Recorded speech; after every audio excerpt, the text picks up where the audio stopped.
Keep pressing the wrong one. Here we go. The final match. The final best of 5 of the night. Get your bets in. Who is going to win? Will it be this guy in the bottom left representing BIG, ShoWTimE?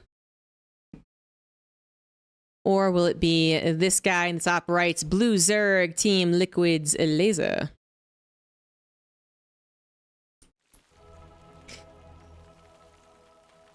I know someone mentioned what they think of when they hear the name ShoWTimE. I always think of the opening of the movie Paprika, where a clown pops out of a car and says, "It's showtime." What do you guys think when you hear ShoWTimE? There must be other references. I can't ask if what you guys think of when you hear Elazer, because I'm pretty sure it's just a made-up word. Pretty sure. But it is pretty cool. And, you know, you think of lasers, I guess. Freaking laser beams. If only you played Protoss. Doesn't work with Zerg, does it?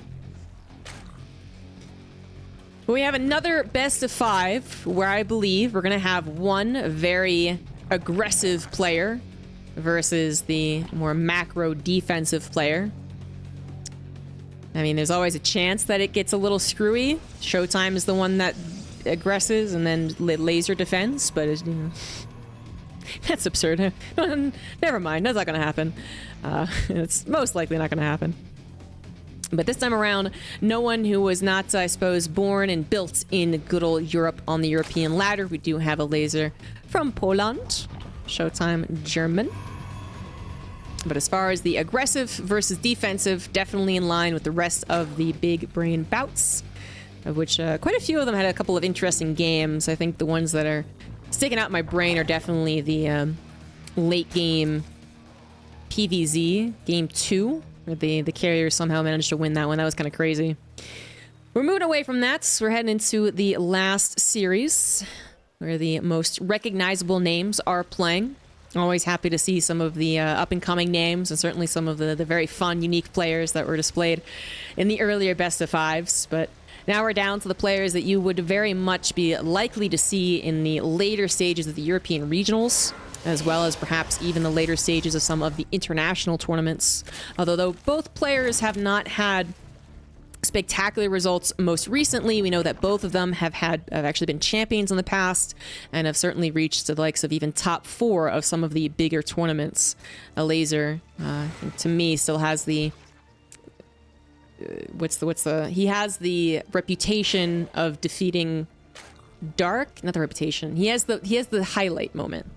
That's what I'm trying to say. He has the highlight moment to me of defeating Dark when Dark was the uncontested foreigner killer back in 2017. So that's always going to stick in my brain, but he's also had very good performances. It can be a little hit or miss, and I know Elazer has also expressed some disinterest against Protoss before.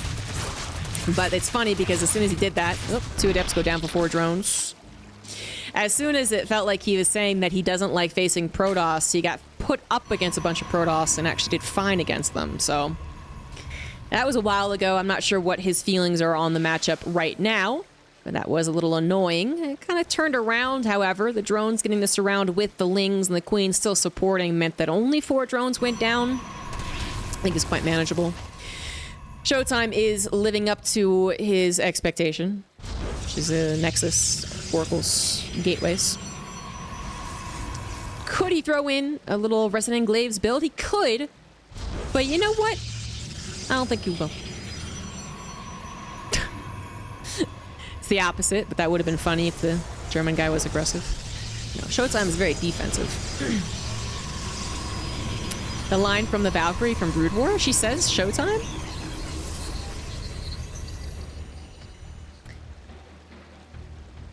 She does, doesn't she?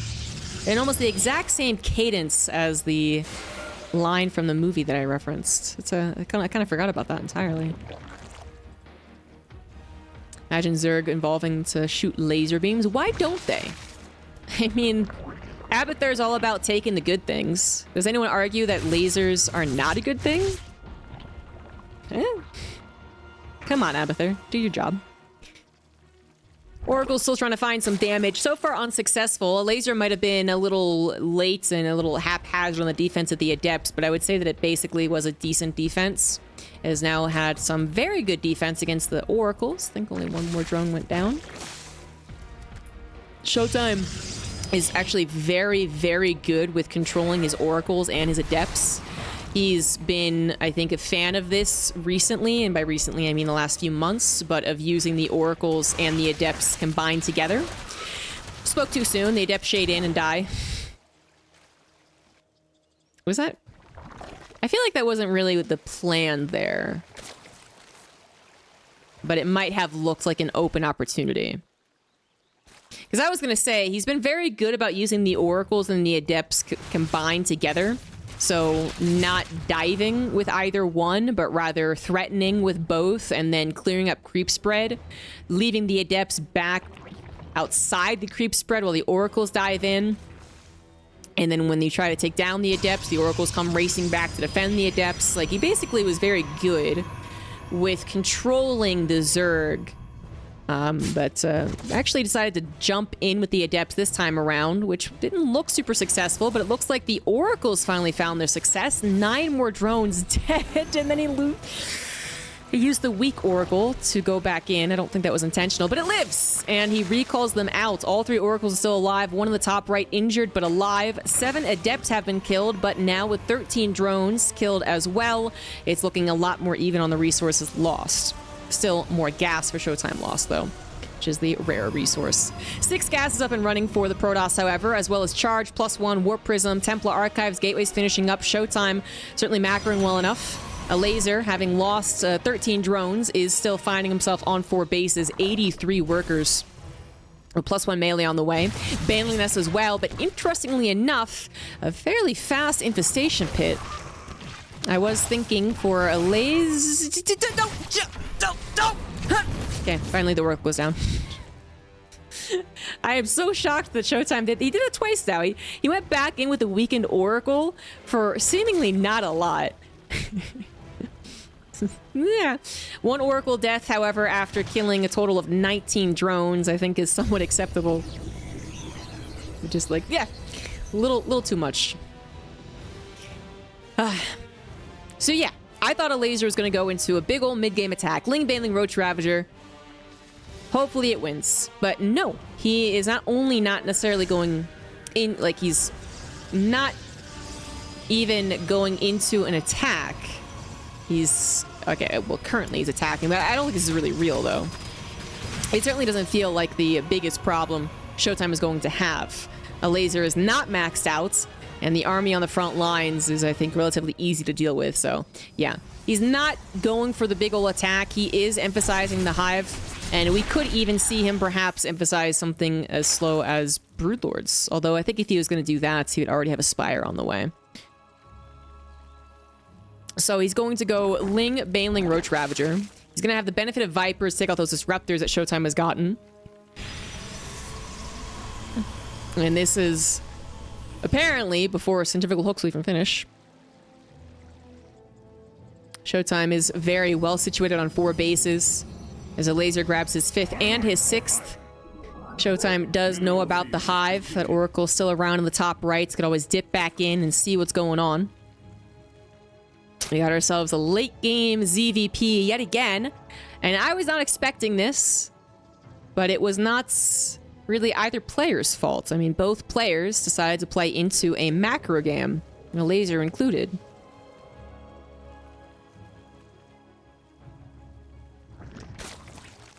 I would still suspect that Elazer does not play super passive into Broodlord style. I would still suspect that Elazer even gets overly aggressive at some points and takes on more than he should. Despite being on Hive technology, 6 bases and 85 drones. I think the way that he'll use his units are still, yeah, very aggressive. And certainly as long as you're maxed out on Ling, Baneling, Roach Ravager, you're going to have to use your army before you move on to something else.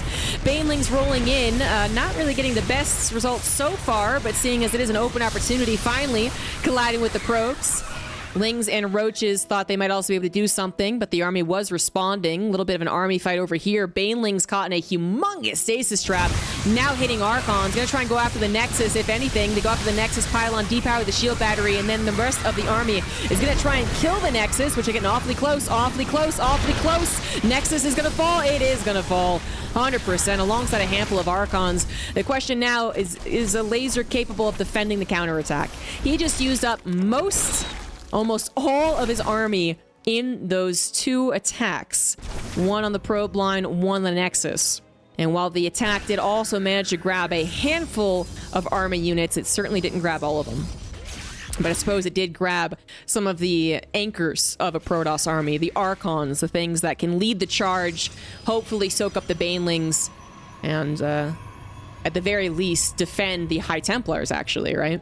Big old balls, cotton balls right in front of the High Templars, hopefully stopping them from getting hit by the Banelings. So without them, ShoWTimE looked a little shy about moving out. He moved out for a hot second just to clear up some creep and perhaps realize, you know what, it's been too long, the guy probably already maxed out. And he's not wrong. The Elazer maxed out rather quickly. Still focusing on Ling, Baneling, Roach. I can't say Ravagers anymore because he's really not going into Ravagers, but Ling, Baneling for sure, 100%. And is only now adding on a Spire, so maybe in the future, a transition to a greater Spire. But if I had to guess, again, I think Elazer would not do something like defend into Broodlords. I think he would aggress, and then, hopefully, when ShoWTimE is still reeling from all the attacks, that's when they'll slip in the Broodlords for hopefully a 1-2 punch. That's usually how Elazer does it.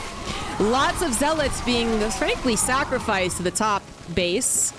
They did chop down some Lings, but the overall result is, I think, unfavorable for the Protoss. That was a lot of Zealots to lose. 17 in total have died. Oh, more probes as well, as the Nexus also falls. Elazer might not have done the thing I was expecting, the big old mid-game attack, but he finds himself comfortably into a late-game, at least, economy, and late-game technology, but not Vipers, not Broodlords, not Ultras, just upgrades, and has used it very effectively. It's like the thing I was imagining, but just kind of like shifted a little bit later into the game.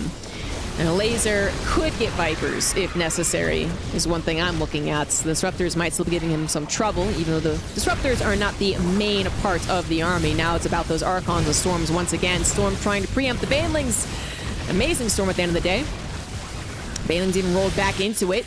Nexus for sure not coming up anytime soon. The Lings take down the last remnants of even some production. But ShoWTimE is on the road here. He's killed a hatchery.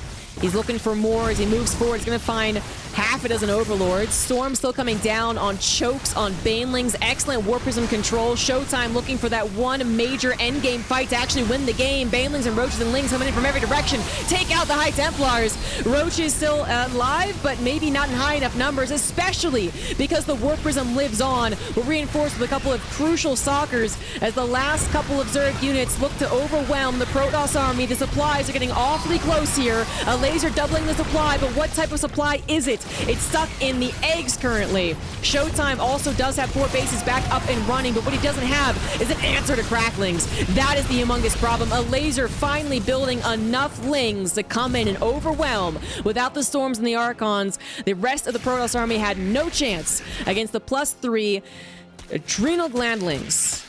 They're pretty freaking good against Stalkers and Immortals. Also fantastic at killing Nexus. ShoWTimE got this up and running, never got the defenses, never got the probes on it, and now is lost it, is back to his original 3 bases that are going to mine out very, very soon. Main base already mined out, Natural getting there, 3rd base oversaturated, and Elazer did take some damage himself. He lost this base, he lost drones, and he did certainly trade out a lot of army, but he clearly has the better chance moving forward. 4 bases about to be 5? Oh, that's creep spread.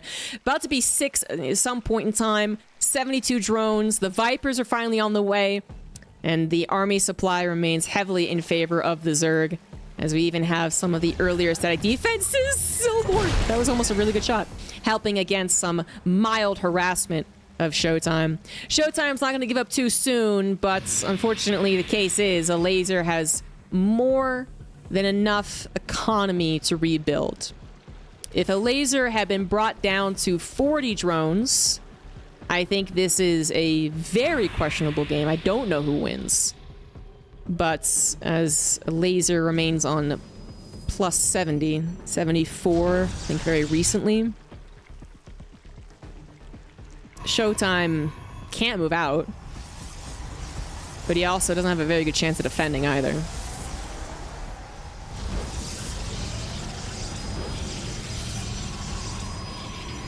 I suppose the supplies don't look all that odd for a PvZ.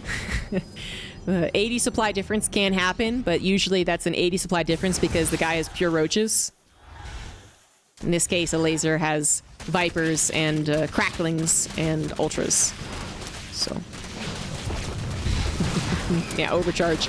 Not going to be able to save any of these units. These are Cracklings. ShoWTimE is going to lose access to his natural by the looks of it, but once again on the warpath, moving across the map, hoping that his last engagement will be a fantastic one. Elazer has a lot of time to buy, however.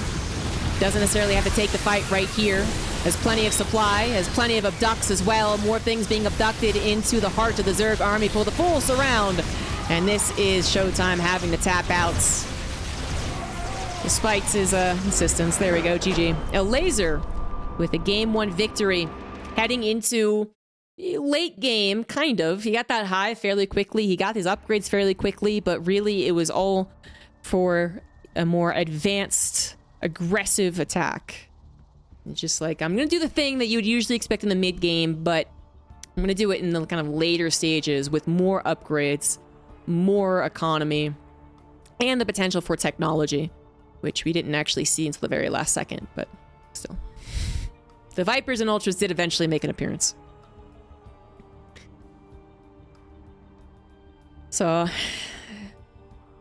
it was well played. It was well played. I didn't think ShoWTimE was playing poorly at all, but he clearly started to get a little, not bamboozled, but he just was a bit late to the parties, and then lost all of his probes, lost his nexus, forced really to do that all in. Because if he doesn't do the all in, not the last one that we saw that was doomed to fail, but the one previous where he lost his 4th and was on 3 bases, if he hadn't done that, hadn't have done that, English is hard, then it's probably the case that he could have built up to another late game 4 bases.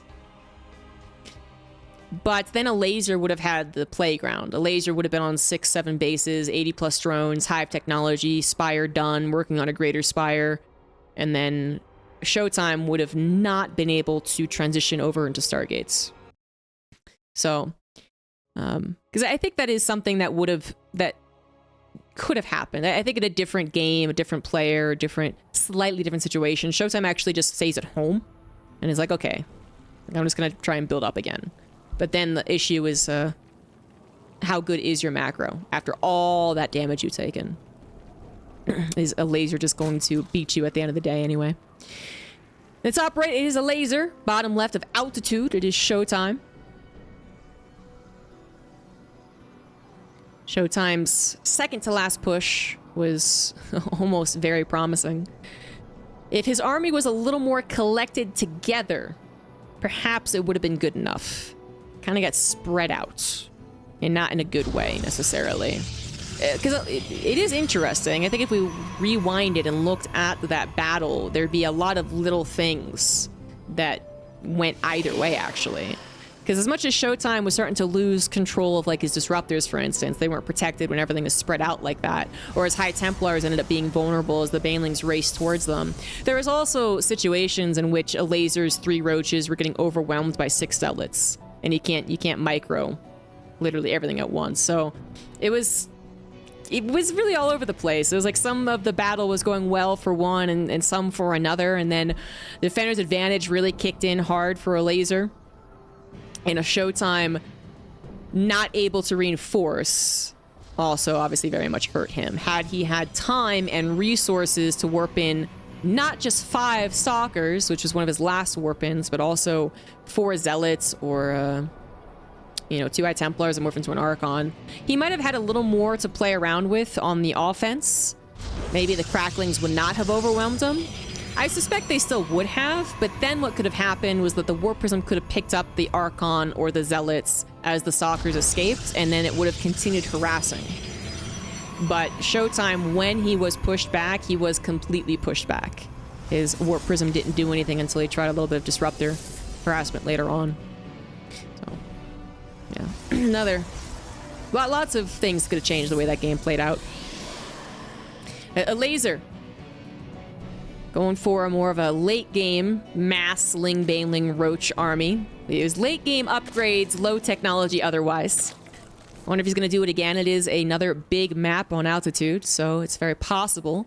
But you cannot just assume he'll do the same type of aggressive Zerg play. There's the mid-game attacks. There's the even earlier all-ins, which I don't think will happen here on this map, but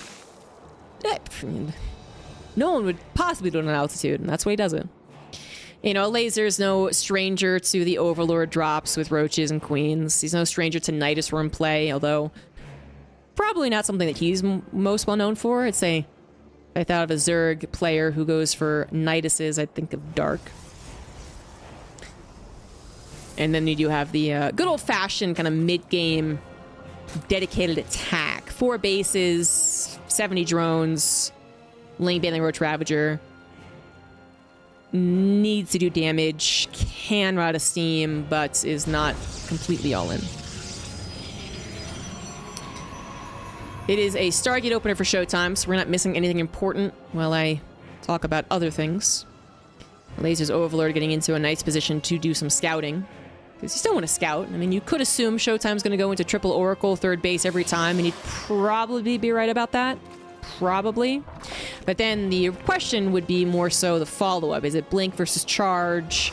Is it Archon Charge Out Attack? Which I don't think I've seen ShoWTimE do recently, but it could be. Is it some type of like 2 or 3 gas dedicated attack from the Protoss, like kind of almost like a fake third? These are things that ShoWTimE can do, and I would say actually Altitude's a fairly popular map for the 4 gases, not 3 gas version, but the 4 gas proxy gateway stalker pressure on the third. I feel like we see that a lot. What we're also seeing is a lot of Zergs, once they realize they're not being resident englaved, going into that melee. And then the melee, with an appropriate number of Lings, does quite well against those early stalker attacks. Lair coming down already. No Evolution Chamber, no Roach Warren. ShoWTimE is moving out with his Adepts. I was trying to talk about some of his previous uses of Oracle Adepts being more on the reserved side. It ended up being kind of moot because his Adepts were aggressive. And yet again, he does choose to be aggressive with them. I can see why here. I witnessed the Adept Shade. I saw what ShoWTimE saw, and I can see where he thought he would find damage. But at the end of the day, those Adepts still weren't all that impressive. Neither were the Oracles, as both of them actually very rich. Kill them. Wait, no, really? Was that out of range, or did I not see it? I think it may have been out of range, and the freaking terrain like kind of like dips, so it doesn't look like it is. Anyways, the recall worked. 3 Oracles still alive, very, very injured, but they are alive. I'm wondering if that's not seeable. There's some weird things on the edges of some of these maps. Some of them are understandable. They just look a little weird. Oh, Nidus Worm is on the way. Ha! Wow. I was like, I don't think Elazer's that much of a Nidus Worm guy. It's awfully dark. Yeah, okay. Of course he can still do Nidus Worms. And it is going to be Ling Queen Nidus Worm. Trying to go for the Overwhelm first and foremost on the third Nexus. Doesn't find an opportunity, but what he found was the overcharge in the shield battery. So I'll talk more about the maps and terrain later on. Much more importantly, Elazer going for the aggression. ShoWTimE, does he realize what is up? Certainly has in the last 30 seconds, 20 seconds. Shield batteries and cannons now on the way. Could be too late. Lings on top of the probe line, but there's Zealots, there's a Sentry, there's Oracles, and the shield battery, while not overcharged, did still have some juice to support that. 10 probes go down. Oracle's almost out of energy. One of the fresher ones dies to the Queens, and Elazer's aggression might just be keen here to win game for 2. Cannons are going to get destroyed. There we go. And Oracles could again fall here as the Oracles, well, they're better off fleeing. wait another day, hopefully help out somewhere else, and it looks like helping out somewhere else is what they're going to have to do, but they're on such low energy, they cannot support for very long. Wall completely gone. I believe they have Phantom X-Core as well, so no Stalkers or Sentries being warped in. Zealots do not have Charge, they don't have +1, they are not particularly special, and ShoWTimE's defense coming in probably too late to actually win this game. ShoWTimE will have a slight breather, but only a small one. Nidus from the main base, Nidus from the natural, Elazer repositioning and taking advantage of a static defenseless main base. That cannon just now finishing, but before, after the shield battery is actually killed. That's it, yeah, that is it. That is it. GG, Elazer 2-0. Very convincing second game. There's that Supreme Cheese. Well, it's not the Supreme Cheese, but it's one of the dirtier ones. And ShoWTimE is now already on his last life. When I looked at the best of fives today, I wasn't sure about any of the other best of fives, I'm gonna be honest. Like, I couldn't actually see how that was gonna go. Oh, well, I think I would have actually guessed that Eric was going to win. I think if you actually asked me, I think I would have. But now I just sound like I'm trying to be smart. But this one, this best of five, I would have said, oh, that's very fair. You know, like the games themselves might be one-sided, but I think it'll go like, it'll beat Bop. 1-1, 2-1, 2-2. Yeah. Not that Elazer would steamroll 3-0, which has not happened yet, but the momentum is certainly there for the Zerg player. Certainly.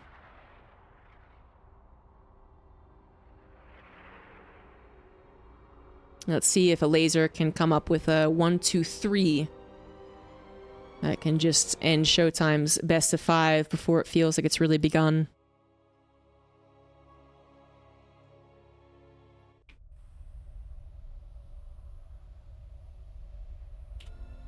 In the bottom rights for BIG, he is ShoWTimE. In the top left, the Dragon Scales, we do have Team Liquid's Elazer. Possibly the last game in the Big Brain Bouts. I was hosting this week as Roddy is attending the wedding of his very dear friend, Benjamin Demu.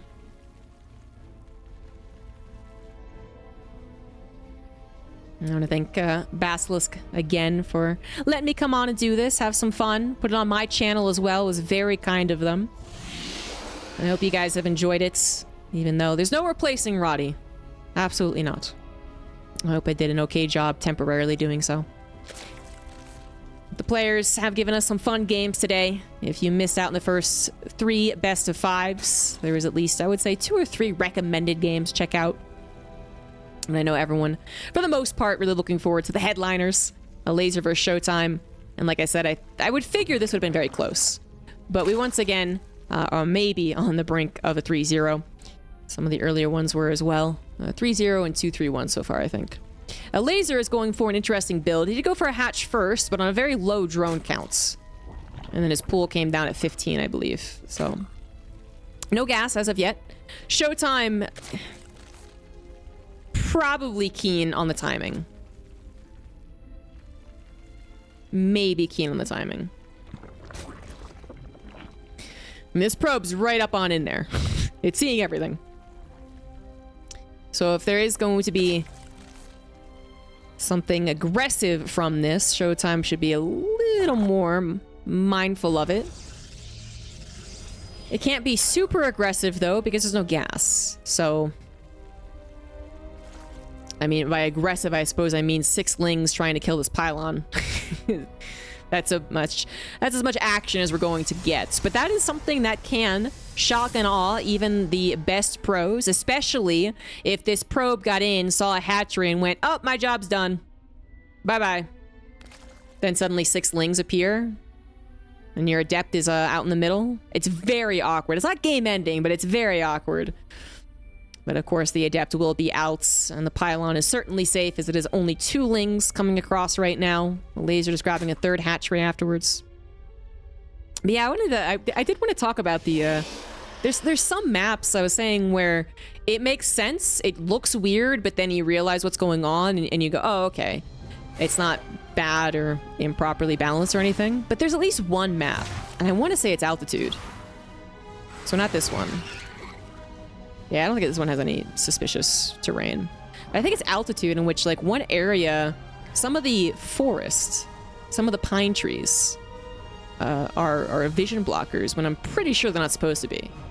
They're like the, you know, miscellaneous hubbub pine trees. And one of them is even kind of close to the base of which, like, a Liberator or a Banshee could abuse or something. Obviously, it's not a big enough deal that I've tracked it. I'm like, there might be a thing on some map that does something. But I have noticed it when in my own games, and I'm very annoyed whenever I have to notice it. 2 Adepts just continuing to check around. ShoWTimE has been rather cavalier with his Adepts. And I'm not sure it's been really worth it. You know, you could argue that some of the Adepts sacrificing themselves have opened up opportunities for the Oracles, particularly in the first game, and I could accept that as an argument, but otherwise they haven't been too impressive. And these 2 Adepts did take the reserved stance around the creep as opposed to in it. They do still end up dying without contributing very much. Excellent defense from the Zerg player to only lose 2 drones. To the 2 Adepts plus the Oracle swooping in, this could have been much worse timed for Elazer. His 2 Queens could still be moving their slow butts up this ramp. And then... or the 1 Queen or whatever, and then there's no Spore. But this case, Queens were on point. Queens are still on point. There's another attack off to the right side. ShoWTimE is going into triple Oracle third base, just to make sure we cover our bases. Nothing weird's happening on the Protoss' side. And Elazer is once again going into a lair. No Evolution Chamber, no Roach Warren. Hey, that Ling Nidus Swarm was pretty freaking effective. Is he just going to do the same thing again? Very late speed, but again, he got his gases so late as well. Yeah, his opener was very interesting. I don't want to speculate on what it might have meant. What it might have wanted to be, but it was like 15-15 basically, I think. And then, I don't know when he got his gases, but much later on. So it's not going to be the Ling Nidus. It is a Roach Warren being added on. Gases as well. And ShoWTimE will get another macro game to test out his defense. He has gone into no Twilight Council. Actually, ShoWTimE going directly into a Robo and a Forge. Have seen him do this more recently. Actually, straight into a Colossus. The Roach Warren Evolution Chamber, it looks like Elazer is going to be adding on. Oh, I did not expect that quick of an Infestation Pit, but I was going to say is going to be adding on Infestation Pit and going into that hide like he did in the first game. So much more of a later game setup, but with perhaps the ultimate goal still being aggressive. But this is a sub 6 minutes Infestation Pit, which is extraordinarily quick. It's going to be going in a fast hive for fast lurker upgrades. So Elazer has built up a reputation that is not wrong of being aggressive. He's built up an expectation in this best of 5 that he is aggressive, either by being aggressive in the later stages with Ling, Baneling, Roach, or with a good old-fashioned Nidus Ling all-in. And now might be playing off the expectation sets to play a greedy tech game. So it's not that it's, 5 bases, 90 drones greedy economically. It's technology greedy. And ShoWTimE might not be able to pick up on that. Oh, double hallucination, very important. The Oracles might be a little shy about entering to that natural, but the double hallucination is not. It is literally what it is designed to do. And that is a very important scout right there. Now ShoWTimE actually has a good idea as to what his opponent is planning. What is ShoWTimE's reaction to witnessing that? I said he might be going to Fast Colossus. He does have a Robotics Bay. But this is terrible for ShoWTimE, isn't it? ShoWTimE does not have the ability to be aggressive at all. Like, if he went Twilight Council first, he probably would already have charge. And he might be waiting on Storm and or Archons, but he'd have charge at the very least. But now it's, he doesn't even have charge. And even if he did, I guess Elazer can still afford enough roaches to defend a mediocre-sized army. Yeah, this is, no, Elazer has actually played ShoWTimE today like a fiddle. Hot damn. ShoWTimE, as I said, he scouted it, but he can't do anything about it. The most that he can do is just play a macro game as well. But then he's playing a macro game, which his 4th base is being denied. And he's playing a macro land-based game. Round base, what is this, Age of Empires? against someone who's getting lurkers. And that's just not, that's falling into the trap, almost. You know, it's clearly not a trap because he can see it coming, but it's falling into what's good for Elazer. There's just like no good option for ShoWTimE. ShoWTimE's best option is to play one heck of a defensive macro game, which is what he's usually good at. But, oh man, having to play out what is now a late game ZVP where your opponent is very quick to lurkers and you have zero chance of moving on to Stargates, and you have no map presence. You are not out on the map attacking them, harassing them. You're at home hoping to God they don't kill you anytime soon. This should be one of the worst case scenarios, even for the wall. And ShoWTimE is obviously trying to build up an anti-lurker army. Lots of immortals on the way out. Disruptors can absolutely be a choice, but since the hive is already done and vipers are so freaking effective, I can understand the hesitation.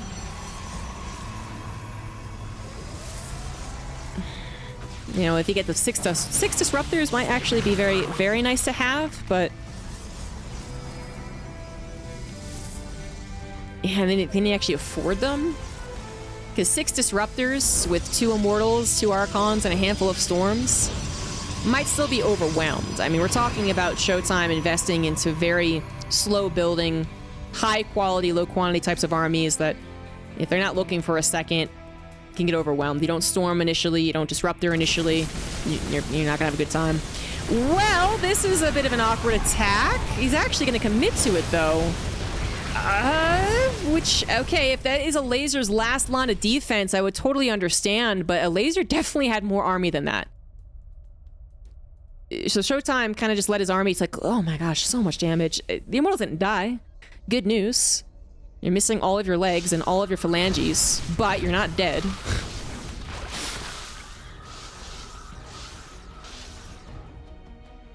I don't know.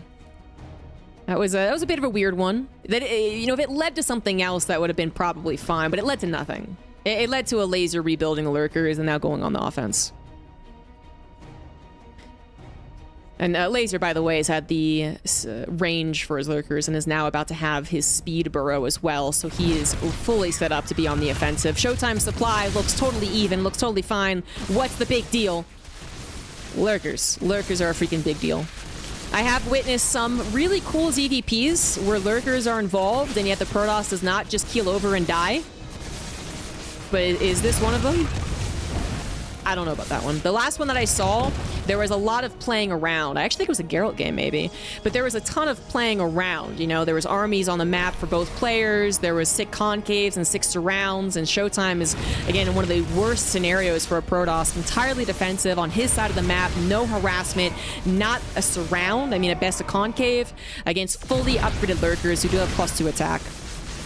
It's not impossible for him to break this. It's going to be very, very messy. It's going to be bloody. A couple High Templars looking to jump on forward. Almost get caught, but not quite. It is actually Elazer who moves forward and is now going to move backwards because there really isn't a reason not to. Why take that fight when they have the concave? Move your lurkers with their speedy unburrow over to someplace nicer and hopefully reinforcements as well. 2 additional lurkers on the front line do get caught. A nice little last-second grab before the Zealots lose their lives. And Elazer is looking low on that supply. I'm wondering why. He has 10 Hydras on the way. His larva is a huge issue. Hello.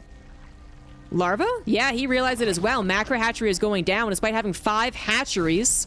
And what looks to be okay injects. Maybe not everywhere. Oh, no injects, no injects. Okay, yep. His larva is a big problem. So that was a more important breakout than I was giving it credit to then. Because if Elazer has to back away, but he's reinforcing instantly, then the tug of war does not last very long. ShoWTimE goes, I'm free, and then boom, suddenly lurkers were back on the front lines. But it's taken just a crucial extra 20 seconds for Elazer to do that, and in those 20 seconds, ShoWTimE has fit in his Sleep Beacon, 2 carriers, and a 3rd Stargate, so there's hope here for the Protoss, again on their last life in this best of 5. 5th base is going to be denied. ShoWTimE's not desperate for it yet. Lurkers thus far not getting into the probe lines either. It looks like ShoWTimE was anticipating a second attack, but it really is all on the right side. And Elazer is going to have to think about dealing with late game. I think he must realize at this point that the momentum is not there. He did not overwhelm ShoWTimE's ground army, and so there should be carriers soon. But I still see no Spire, and if he plans on playing Viper Microbial Shroud things, then he should probably get that too. One carrier does not make an air toss army. The Hydras are taking out the Interceptors, and Elazer is kind of forcing the issue. He thinks he's found a great opportunity, but is it really all that great? 12 Lurkers are pretty freaking nasty. But they are being pounced upon by Immortal, Carrier, Storm, Archon, or are they? Many of these last few Lurkers getting a lot of very, very important last-second shots. It looked like ShoWTimE was starting to break through, but now perhaps overreaching. A couple of Storms come down to barely save the Immortals from being completely trapped, and Elazer is going to have to back away. We also did have some harassments. 5, 6 drones went down. Not a super big deal, but something is better than nothing. Both their supplies remaining even after all of that hubbub. Very close to being completely broken on either side, I believe. If the Immortals were more scrunched up on the left, all of them are dead. Some of the ones on the right did manage to escape. A couple of less storms, 2 or 3 fewer storms. Maybe Elazer actually gets those cracklings in and then just significant damage. But as it is, it's a wash. Elazer with a slightly bigger bank, but a potentially bigger problem, which is dealing with the increasing number of carriers. 1 or 2 carriers, like I said, the Interceptors will die to the Hydras, but now he's at 5 carriers, and +2 is about to finish as well. No Carapace upgrades on the Zerg's part. They went all attack upgrades, so these Interceptors are very effective. And Elazer is still not moving over to a Spire. Okay, just as I'm bringing it up, finally adds on that Spire. But now it's up to him to buy time. The game has reversed. And I think we actually get to slow down for a second as well. 5th base is on the way for ShoWTimE. Elazer waiting to threaten another base if he sees this army move out. And there you go, threatens the 4th.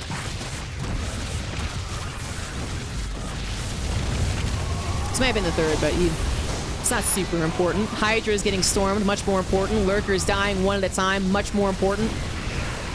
And Elazer, well, might have just revealed his hand.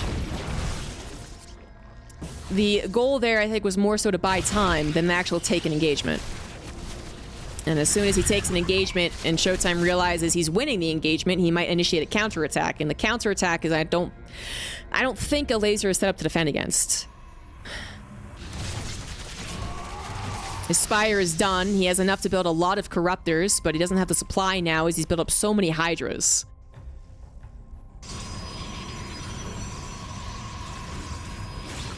And the Viper's gonna get some abducts. I don't know if they're actually gonna kill the carriers, though. At least one of them's gonna die.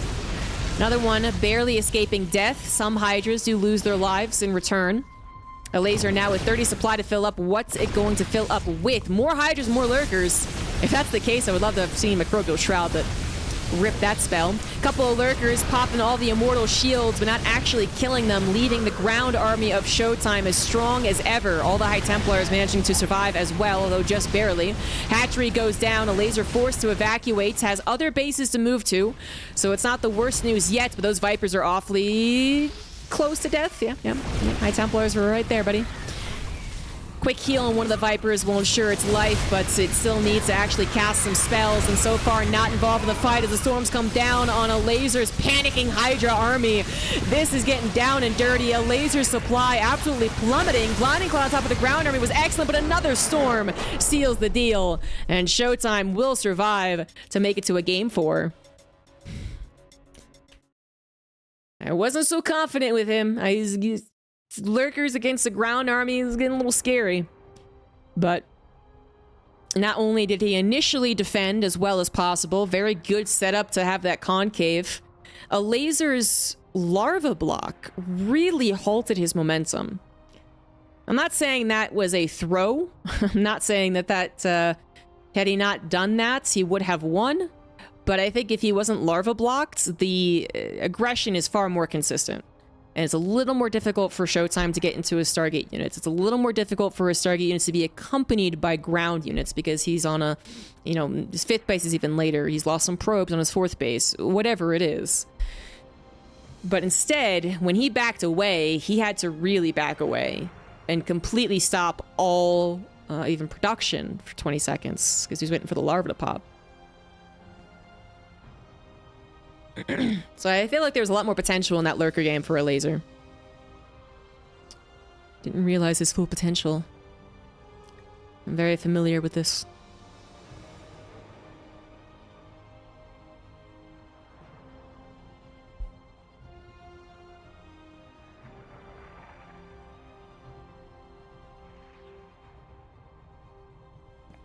You talking about Lambo? It's kind of funny, actually. You listen to Zergs, and their opinion of the lurker is quite low. And I believe Lambo has even specifically, you know, been angered by his own lurkers, because he'll do it. This is what happens with a lot of pros, though, and it's not, I'm not blaming them, it's very understandable. Is that something won't work, and they'll be like, this sucks, I hate it. But they'll acknowledge that it works in certain situations. So, you know, of course they'll still do it occasionally. But then when it doesn't work hard, and it's like, stupid units, I hate it. In the top left, putting a point on the board, he is ShoWTimE. Bottom right, it is Elazer.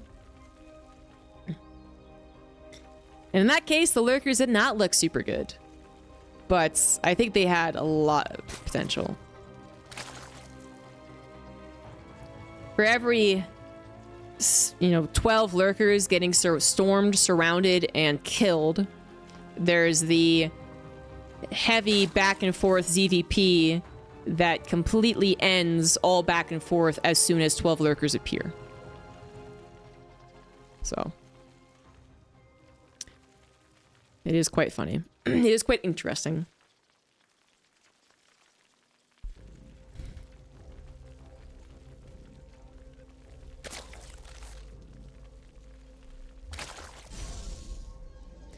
ShoWTimE clearly not breaking from his expectation, traditional playstyle. Has gotten a point on the board, but still remains in his last life. Would now be the time to change it up? Probably not. I mean, he did change it up as far as the follow-up to the triple Oracle. He did go into Robo Bay first, and then didn't really use them for a very long time.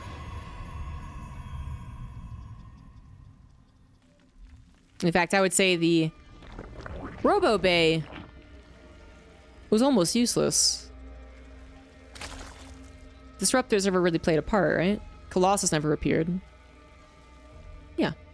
Yeah, they just like... As soon as he realized what Elazer was doing, he said, okay, no, I'm not going to go into these very vulnerable units to a single Viper. And I'm instead going to go into something that has a little more positioning advantage, I guess. You know, as long as I'm on my Nexus, on my shield batteries and cannons, and using the chokes that the map gives me, then I should be fine. And it's not like you would go for one Viper against someone going into High Templars and Storm. If you saw for a fact that they were going into Colossus or Disruptors, Elazer might have opted for 2 less Lurkers and 2 more Vipers. Maybe. But it was a very high immortal count, and taking 2 mortals out of the equation with a Viper Abduct would result still in 4 or 6 immortals being left over, which might not nearly be as impactful.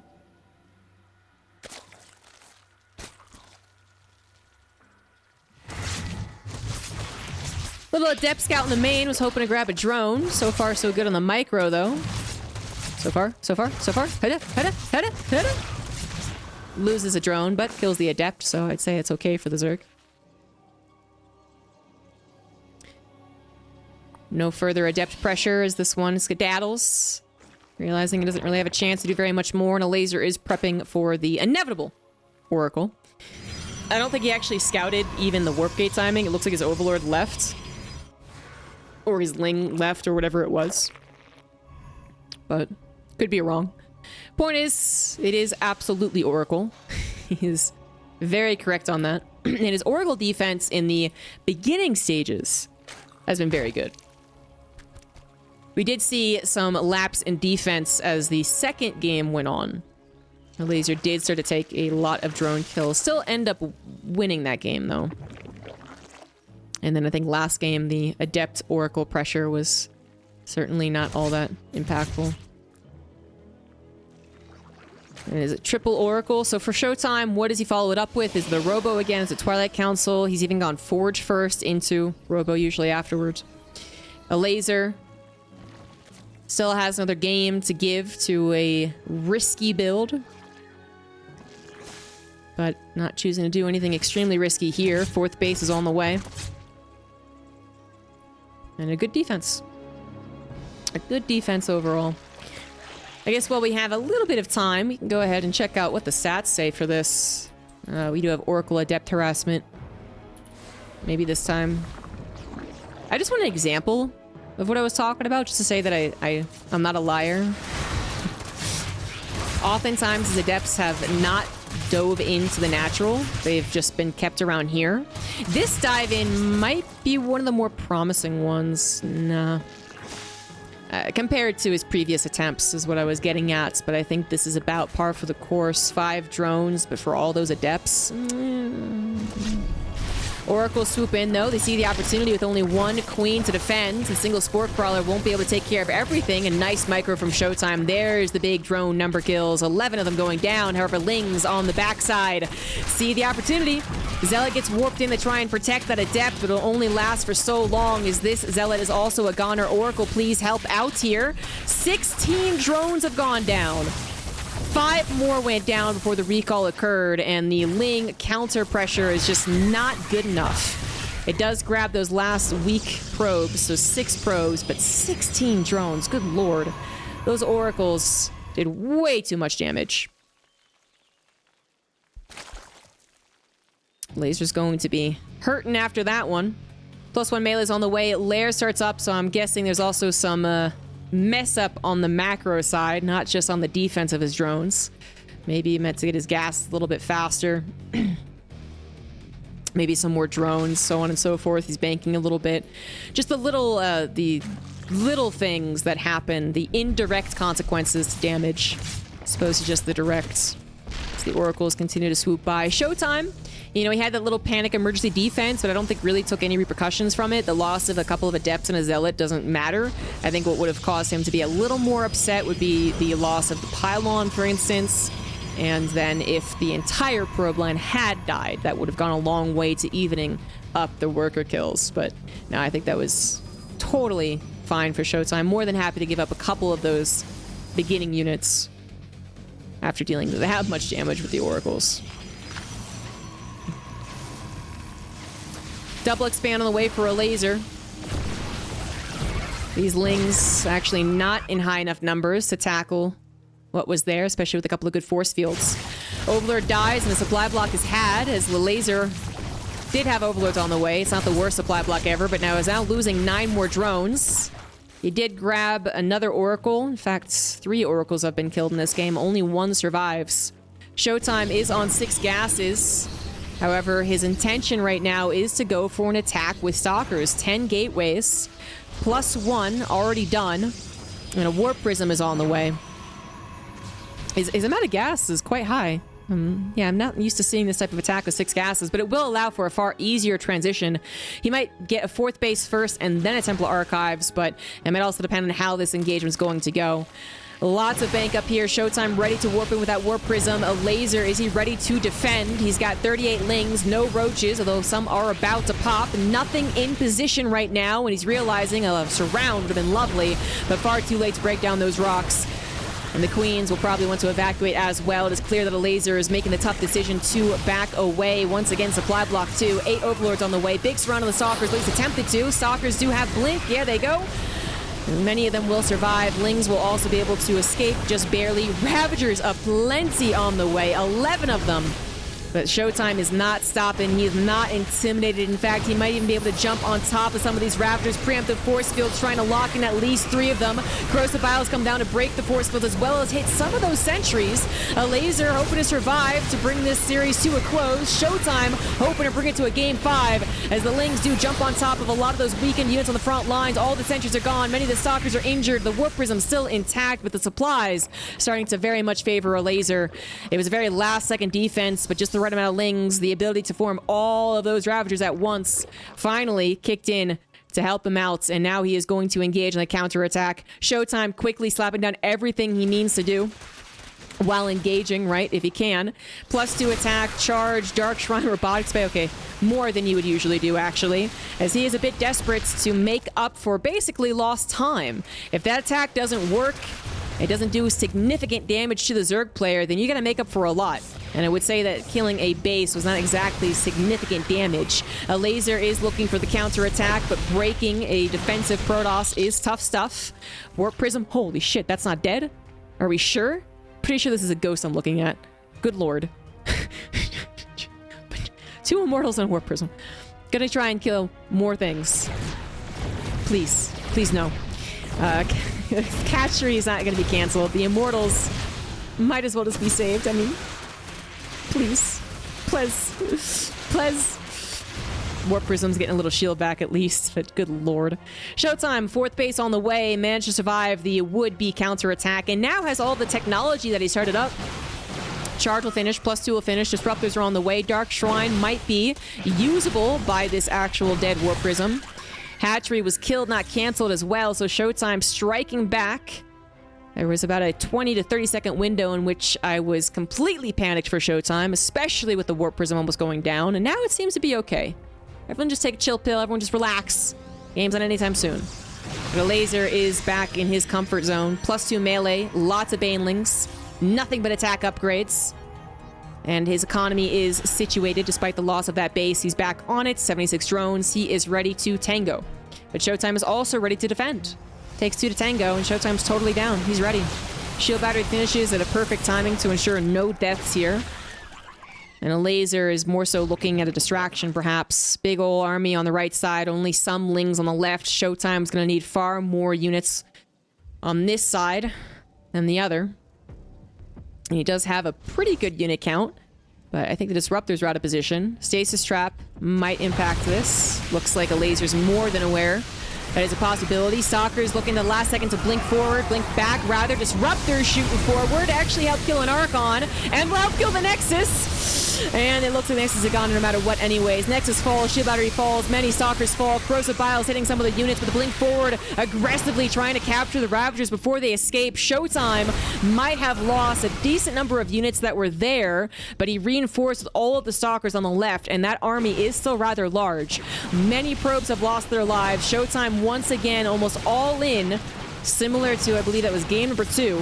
And Elazer is once again on the defense, trying to collect all these units here to actually mount a defense. But against Disruptor, Stalker with +2, it's going to be difficult. Banelings on the backside, mostly rolling into an Archon as drones are pulled desperately. Elazer supply not looking so hot compared to the Protosses. And I think ShoWTimE's attack might do the trick. It didn't in the previous game, but it might here right now. 11 more Roaches on the way. Stalkers getting injured. Stalkers not protected, but it looks like they don't need protection. They're the only protection they need. The Stalker micro ability coming out very strong right now as the supplies even up. But there it is, 42 lings. I think 42 lings will absolutely make the difference. Elazer waiting for his larva to pop, might still be able to collect enough reinforcements to surround and demolish this army. This is not an anti-ling army whatsoever. It needs Zealots, it needs Archons, it needs Storm. Here come the +2 lings, the blink backwards into the Roach Ravager. The Disruptor's getting some good shots, but the lings are just too damn good against the Stalkers. The 4 DTs, by the way, shout out to them. They're trying their best to save this game, but every last Stalker is going to fall. The Disruptor's taken out. The Overseer's taken out. I don't know if it's actually going to go well for Elazer now that his 4th base is killed, as well as his 5th. But Elazer does survive and will eventually replace an Overseer. This game is now crazy close. ShoWTimE, 7 workers ahead, but only 1 base mining effectively. Elazer, only 1 base mining effectively as well, I guess. Has a slightly bigger army supply, but is it that efficient? Not anymore. Against Stalkers, it was perfect. Against Archons, it sucks. Especially if the Archons are up against a shield battery. And I don't know what the best choice is for either player. Elazer maybe tries to macro out of this, but he's investing into lings right now, so it's going to be a while yet. And for ShoWTimE, does he just go for another attack, or does he try to slow things down and get it to his 4th base again? I could see upsides and downsides for both options. One Archon still takes a lot of Lings to kill, even if the Lings have an upgrade. Also, that +1 shields kicking very well for the Archon specifically. In fact, without that +1 shields, I'm pretty sure the Lings would have taken down that Archon lickety-split. Elazer did rebuild his drone economy a little bit. He invested into a hatchery, which I think he will be able to move some drones over to, but not many. And he is going back and building up an army, realizing that his current army, his Ling-based army, cannot contest this many Archons. All it can do is buy time, look for run-bys. His roaches have got to become Ravagers, and they have to start picking off these Archons. These Archons get up nice and close to the Roach Ravager. It's dead. They need to keep their distance. The drones are once again evacuated. Lings go for a big surround on the third base, but an overcharge cannon and a couple of DTs are going to ruin Elazer's chances to get some damage done, to buy some time. And this looks like it will be good enough. ShoWTimE with enough gas in the bank to build up 8 Archons. Certainly won't worry about Lings, and it can only worry so much about the Roach Ravager.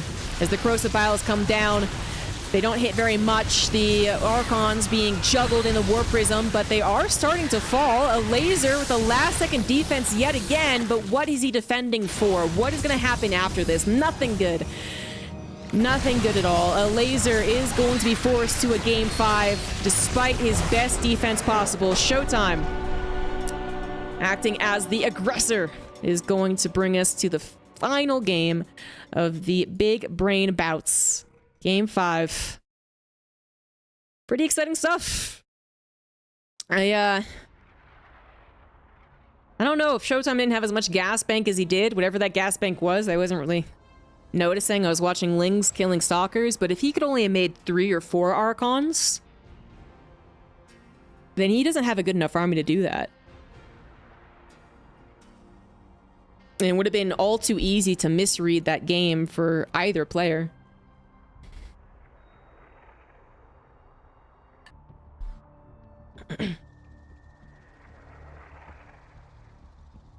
Lings surround plus bile.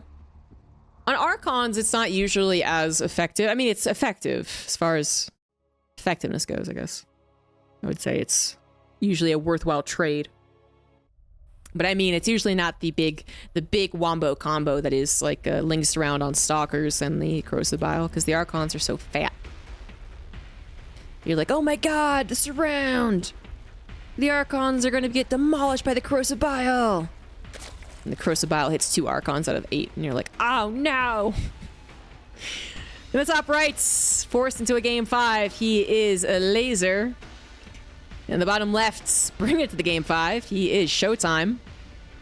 He might overall be playing more of the macro game and wanting to be the defender, wanting to be the wall. But he is forced to make the tough decisions and go for the borderline all-in maneuvers, which he did in the last 2 series. He did actually start the aggression straight up last game. That is correct. I forgot about that. But many of the aggressive attacks, the actual moving out from ShoWTimE, has been due to some very complicated scenarios. He's lost Nexus, he's lost probes.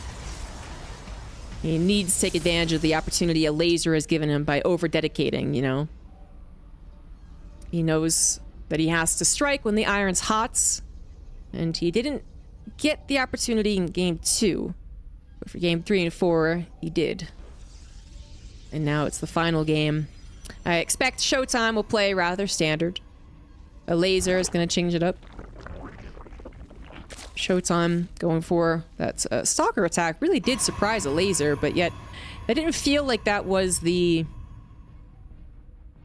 I didn't feel like it was the main contributor to how that game went. It definitely contributed.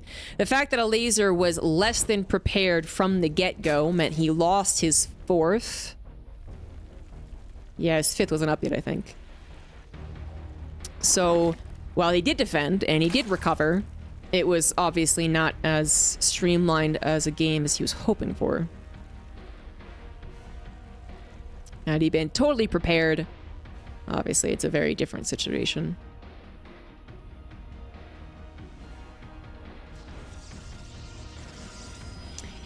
Adepts, Stargates, Beautiful. ShoWTimE. Doing ShoWTimE things. I say it's like a ShoWTimE, like I'm accusing him. Of course, right now for this matchup, this is 90% of games yet again. We've had map pools and metas in which a Twilight Council opener was like 50-50, I guess. Split Twilight Council Stargate openers, but we're back to Stargate being the way. This is the way. And it's just the follow-up that can be a little more interesting. You can go for the faster Stalker attacks. You can go for the Charge Out Archon. You can go for a 3-base committal. You can go for Fast Storm. You can go up to 4 bases. You can go into Fast Fleet Beacon, which I brought up in an earlier series today. And while the earlier series might not be players who are leading the meta, I would say that Hero often leads metas, and Hero's going for these fast Fleet Beacon builds. So I don't know if ShoWTimE has seen them or has an opinion on them. It's very possible he's seen them and said, I think they only work in these very specific scenarios. That's usually the case when you talk about pros, talk to pros. But I'm just saying the post-Stargate's 3-base setup is far more interesting. There's a lot of options there.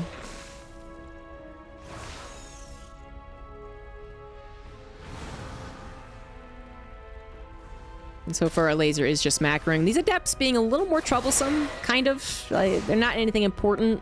They're not going to kill off a hatchery, take some damage. But considering the previous games have been full of many hit it and quit it Adepts, they shade in and die, and they don't even do that much. Kind of prefer seeing the Adepts live.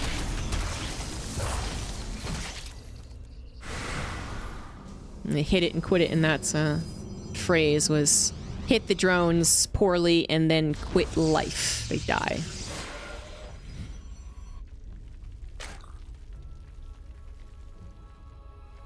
There's a lot of Adepts now going over to the left. Oh, nope.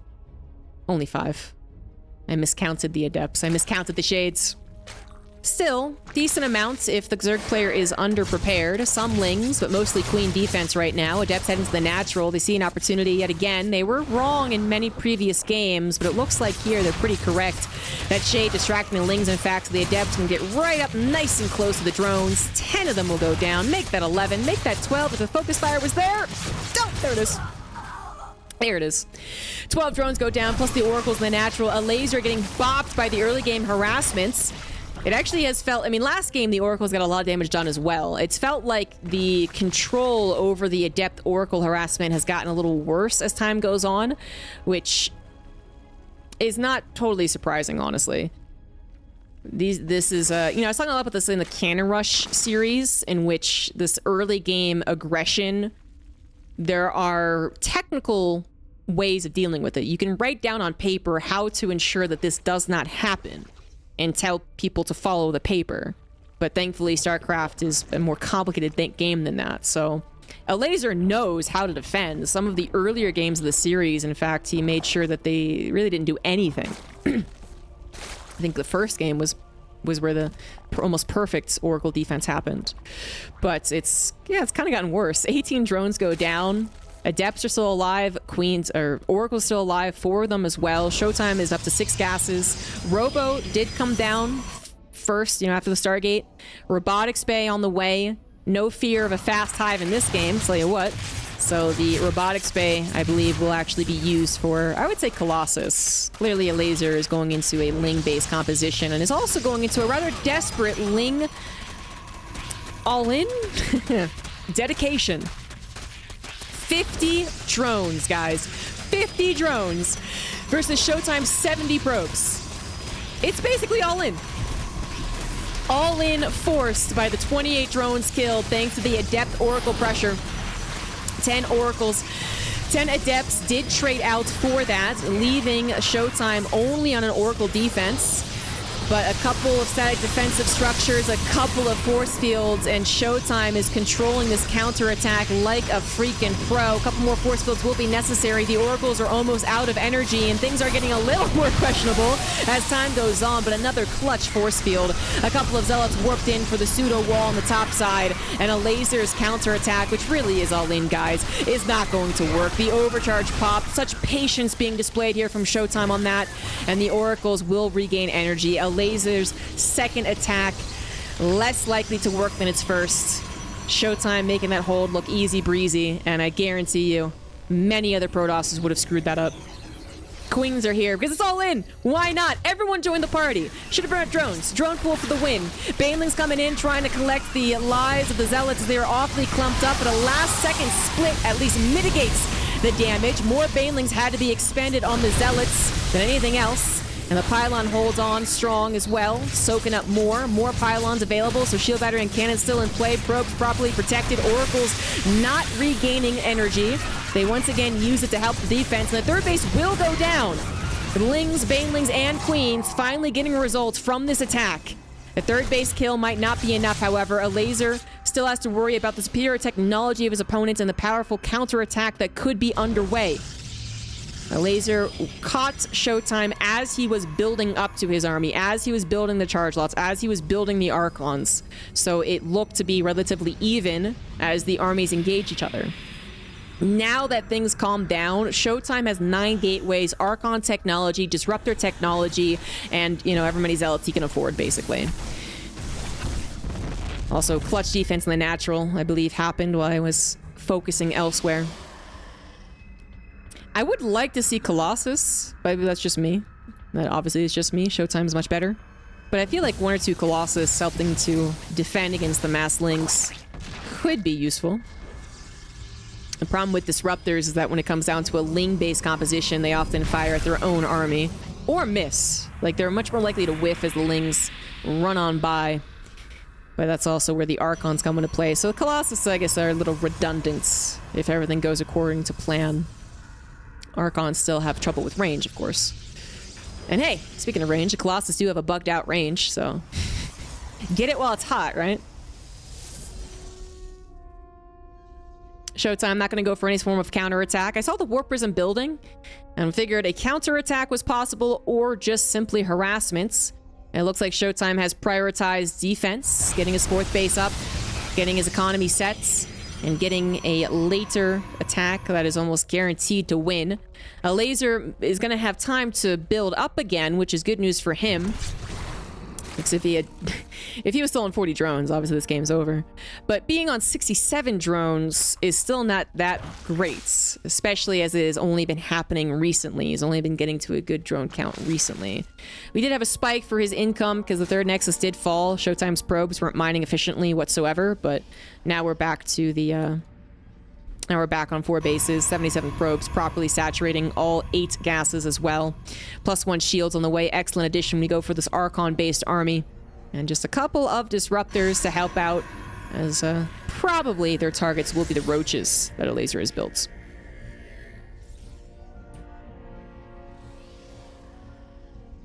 And the mass Archon army is well and truly in force. This has been the eventual plan every time, hasn't it? Well, I guess the last game got a bit screwy. Some of the games have gotten screwy. But, you know, the Robo first and the Robotics Bay quickly coming down had no place in that Lurker game. But it went into the Archons instead. And once again, although there are no outside factors to consider. Well, at this point in time, everything has calmed down. Of course, now things are calm. We still have the move over into basically just pure cotton ball. Only a couple of robo units to help out, and rather insistent on the immortal production, if anything, from the robo. Warp Prism did finally get in on the action. It picks up the 2 zealots, sorry, and we'll come back later on. Zealots also set up to the left side. Elazer did spot this and had queued over some units. They almost missed the zealots completely, however. And it's just a little bit of scouting, a little bit of harassment. ShoWTimE Still waiting for his perfect late-game Protoss army. +3 attack, 1 shield. Let's call it a dozen Archons. No Storm. Not bothering with that. And eventually a move across the map with this type of army will be very difficult to hold if you do not have Broodlords.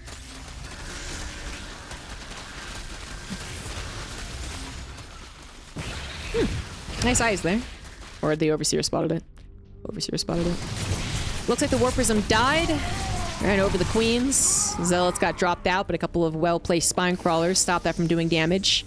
Elazer, now at this point in time, banking quite a bit even. There's been a lot of not action happening. So not only did he recover his economy, 80 drones, 5 bases, but there have been very few trades. So plenty of bank to work with for the Zerg, but even the Protoss is starting to accrue a bank. Both of them are maxed out. ShoWTimE's army better in a very direct fight. And the Laser is looking for at least one fight here. Catches a couple of Archons, a little more on their lonesome than you would hope for.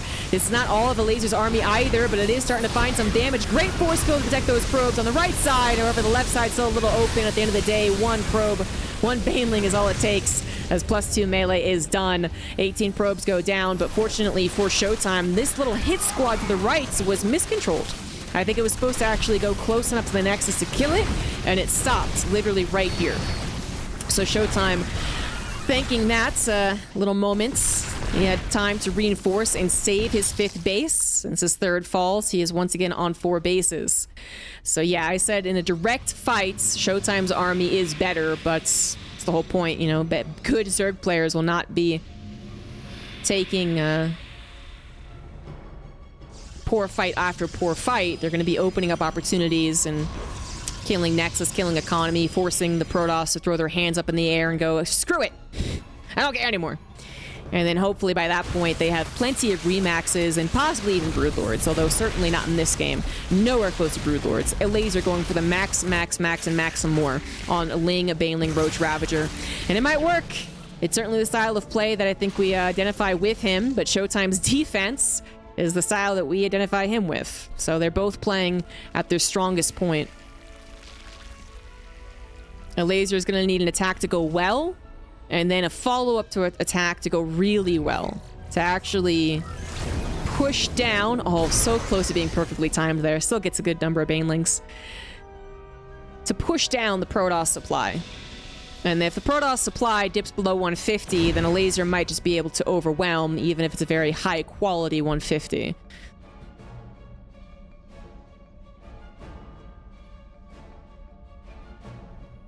Elazer, I mean, kind of hoping that ShoWTimE messes up. This is a very desperate scenario for the Zerg player. Despite all of the map taken, so much purple on the map, right? So much oppression. This is a better Protoss army. +3 attack, 1 shield, 12 Archons. Hey, I called the number correctly. Even a handful of Immortals added in. The Lings in the natural are going to be taken care of. As the Zealots worked in, Archon comes back, and ShoWTimE knows that he's got this game. He's got this comeback in the bag. A little bit of a split on the army would be awkward. Again, really, it's Elazer hoping that ShoWTimE messes up somehow, kills his own army, or lets his army get disjointed. But so far, so good for Demour. He's going to bring it back from the 0-2 deficit all the way to Game 5 for the Game 5 victory. ShoWTimE wins 3-2. Very exciting best of 5. Hope you guys enjoyed that one. And big thank you to Basilisk for putting this on and entrusting me with some awesome games today. And I think that's going to be it. I don't think I have too many obligations or shoutouts as whatnot. I will make sure to give the correct prediction. Many people bet on ShoWTimE. I'm sure many people were hoping for this reverse sweep. Trilgo, thank you for that Prime sub. And Basilisk, thank you very much for the 10 gifted subs. And thank you for allowing me to cast these excellent games. Best of 5, final match, living up to the hype, living up to the card, whatever fight term you want to use. And chat, thanks for being awesome.